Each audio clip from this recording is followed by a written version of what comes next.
नमस्ते, हिंदी संवाद में आपका स्वागत है। If you've been wondering what the difference between मैं and मैंने is, where to use मैं whereas where to use मैंने, this is the right video for you. The topic for today is present continuous tense and the subtopic is exceptions. We are still talking about the irregular verbs, commonly used irregular verbs, which are spoken in present continuous tense. And last time I had taught you three of them. This is the fourth one where we use मैंने instead of मैं, and that is why I told you that this is a different one. So this video is dedicated to this verb alone. Now, the fourth one, the fourth exception or the irregular verb used in present continuous tense, where it also means wearing, is पहनना. पहनना matlab to wear, and the four forms of पहनना are पहना. It's not पहनना. Now, when we remove na, we are left with पहन and then we add a. So this has single n and single n sound. So पहना for one male, पहनी for one female, पहने for males or a mixed group, and पहनी for females. All of them mean worn, and in present continuous, they mean wearing. The first example in first person singular is मैंने चश्मा पहना है. Now, this is different because, firstly, the sentence does not begin with मैं. Pehna is one such verb when you use it in present continuous tense. That means whenever you want to speak is wearing, am wearing, are wearing in your sentences, you should have ne suffix added to the pronoun in the beginning. So not मैं, but मैंने. And if you have मैंने in the beginning, then this is one such category or the kind of sentence where there is no agreement between the subject and the verb. Now there is an agreement between the object and the verb. So here is this case in front of you where you look at the gender and the number of the object, the thing that you are talking about in the middle of the sentence, and then you have to match the form of the verb with that. So when you have मैंने, then you cannot talk about मैंने now. Okay. Now you have to look at chashma. Chashma is a pair of spectacles, or ye masculine hai. So one male, that means pehna.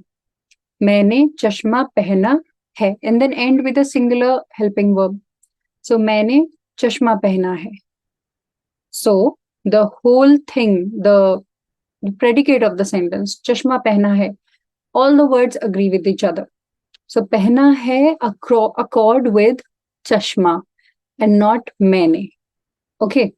And the second point is that since मैंने is used and it has nothing to do, the verb has nothing to do with मैंने, the verb has nothing to do with the subject, it has to do with the object, and the gender and the number of object in this sentence is not changing, which means that this sentence will be spoken by and can be spoken by everybody, all genders. So a male would say मैंने चश्मा पहना है. A female would also say मैंने चश्मा पहना है. And for first person plural, the sentence is हमने चश्मा पहना है. Now here only the pronoun is changing because now we want to say we. So हमने, I add ने, हमने, and then चश्मा पहना है.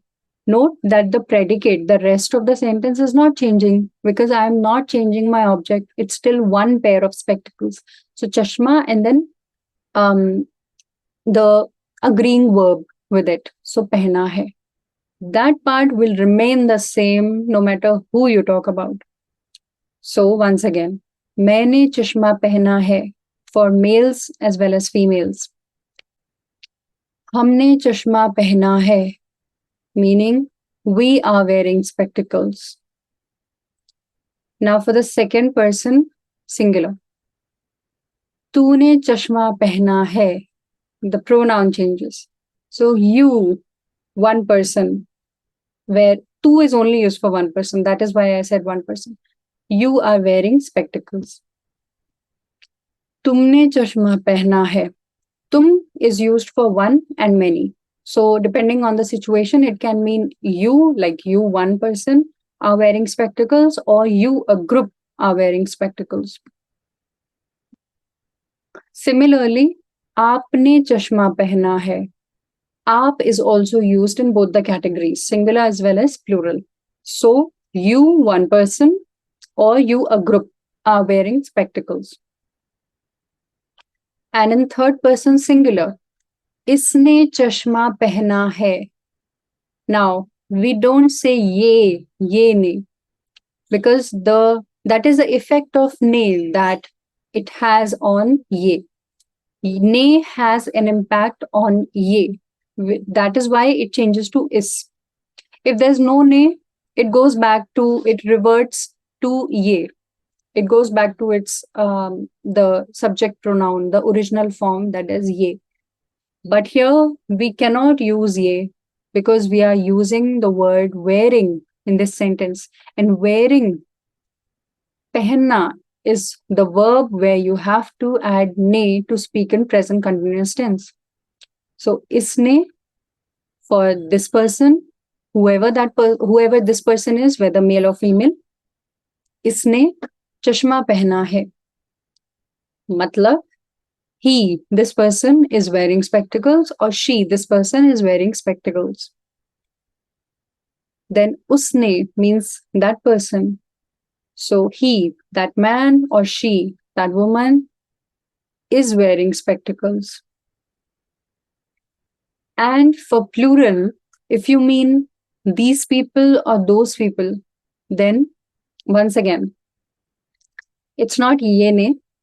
Now it changes to inhone. In singular, if you're talking about one person who is near, it's isne. Isne for both male and female. But for many people who are near, to say these people, or even for this person, but with respect, then the pronoun is inhone. Inhone. Inhone. Inhone chashma pehna hai. Once again, I'm reiterating this fact that only the pronoun changes. The rest of the sentence is going to remain the same. Inhone chashma pehna hai can mean these people are wearing spectacles, or he, with utmost respect, or she, with utmost respect, this person is wearing spectacles. Whereas unhone means those people. So it's not wone, but unhone. So usne for one now changes to unhone for many or for respect. Unhone chashma pehna hai means those people are wearing spectacles, or he with utmost respect means that man, or she with utmost respect, that lady, is wearing spectacles. All the sentences, they have wearing ing verb. What you must remember now is that among the exceptions to wear, that is pehenna, is the one where you have to add ne. You add ne, and then whenever you add ne to any pronoun, the subject verb agreement ceases to exist. Instead, you have to look at the gender and the number of the object. Such situations are very few where you have to match the verb with the gender and the number of the object. Otherwise, the general rule is that you have to match the subject and the verb, the beginning and the ending. These two things you have to match generally. But in a few cases, a few situations, you must look at the object. These are 2 or 3 situations. And for that, gender is a must. You must know the gender. If you do not know the gender, observe how people are speaking, the native speakers. Read books, learn the script, read books, and practice speaking, learn the gender, internalize it, and try to find situations where you can actually use the word in your sentences. That is how you're going to learn the gender. Otherwise, it's going to be really very difficult for you. Now, here's a short test for you. Hindi में बताइए. Please tell in Hindi. Now that you've learned it, can you tell the translation in Hindi for these 5 sentences? Number 1. You are sitting on the mat. Mat मतलब चटाई. चटाई. चटाई. Feminine noun है. Number 2. He is standing outside. You should know outside because I have used this word a lot of times in my other videos. Number 3. She is lying inside. She's lying down inside. Similarly, I've used the word inside also in a lot of my videos. You should know this. Number 4. They are wearing beautiful clothes. Clothes मतलब कपड़े. कपड़े. कपड़े. और ये masculine noun है. और number 5. We are wearing green shoes. Shoes मतलब जूते. जूते. जूते. जूते. और ये masculine noun है. I have a video on colors where I've explained the colors and hues in Hindi. So make sure you check out what green means from that video. Now try these sentences. Translate them in Hindi. Write them down in the comment section and I will check. वाक्यों का अनुवाद कीजिए और comment section में हिंदी में लिखिए. मैं check करूंगी. मैं देखूंगी.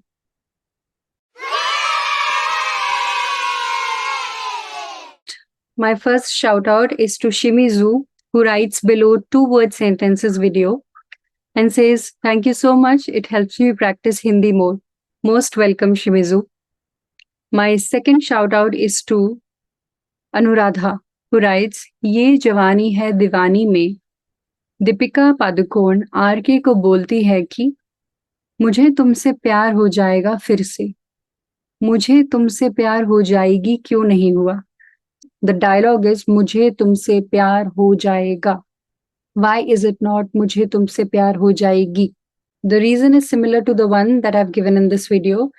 Just like ne, when you add ne to the pronoun, you stop looking at the subject, you look at the gender of the object. Similarly, when you add ko, this is the second case. Ne is the first case where you look at the object. Ko is the second case where you look at the object. So, mujhe is nothing but mujhko. So, mujhko tumse pyar ho jayega. Pyar is the object. Pyar masculine noun hai.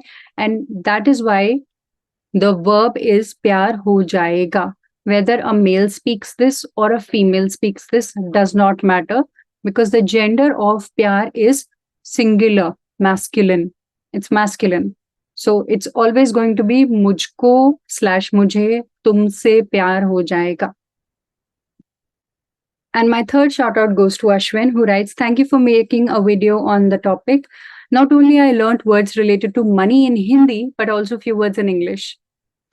I have received so many comments which are similar to this, where people have told me that they're not just learning Hindi, but also learning English from my videos. And that is a huge compliment. Thank you so much for this. Please keep watching, sharing the videos with your friends, family, and asking your doubts, questions, and I'll make sure that I will answer all of them. अगली कक्षा में मिलेंगे. नमस्ते.